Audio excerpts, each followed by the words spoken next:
October 2012 marks the 50th anniversary of an important landmark event in the 20th century. It became known as the Cuban Missile Crisis. Now, we're going to explore this with Jon Chapman, who's made a special study of historical events and their leadership implications today. Now, Jon, can you set the scene? What was happening 50 years ago?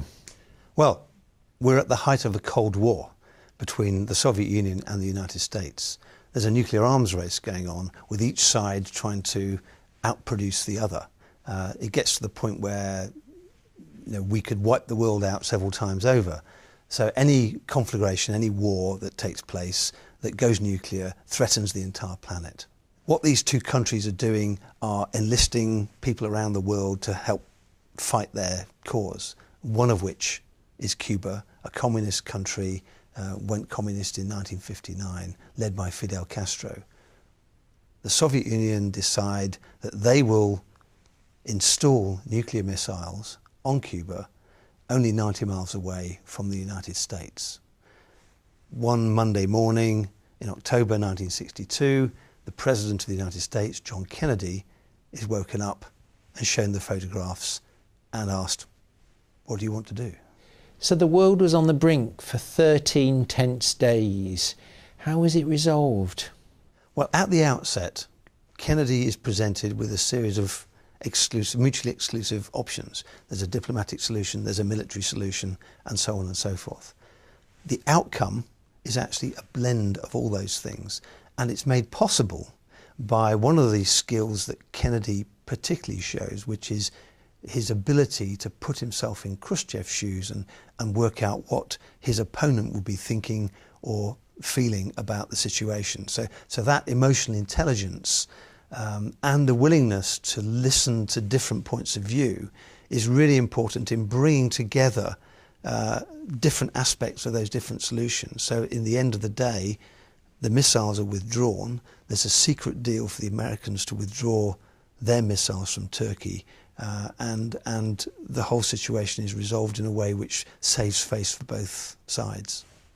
So Jon, if we take the corporate world of the 21st century, say you're in charge of BP at the time of the Deepwater Horizon crisis, or Lehman's when that went bust, what lessons can we draw from the Cuban Missile Crisis? Well, I think because they're two very, very different examples, but of course in both of those cases you have organisations which suddenly find themselves under threat.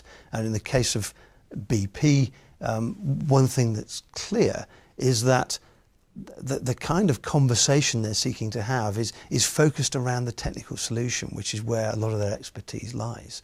And unfortunately, what they ignore are the different kinds of conversations they should have been having with the rest of the oil industry and with the American administration. And as the crisis progresses, we can see it gets them into deeper and deeper trouble and ultimately threatens the whole existence of the organisation. In the case of Lehman Brothers, the problem really arises when you look at how the different administrations try to deal with the problem. And you have different administrations with different agendas, with different kind of organisational cultures, struggling under a lot of time pressure to come up with a consensus solution. And the default solution happens, it's the bankruptcy of Lehman Brothers, and we're still 5 years on dealing with the fallout from that. So one gets a sense that the kind of getting your organisational act together in advance, knowing who you need to work with and who you need to be talking to is really important, because it's very, very hard to build those kind of relationships under pressure. So for leaders under pressure, it's bound to happen. There are still some very relevant lessons. Indeed, and I suppose the important thing is start thinking now, because you might not have time when it actually happens. Jon, thank you very much.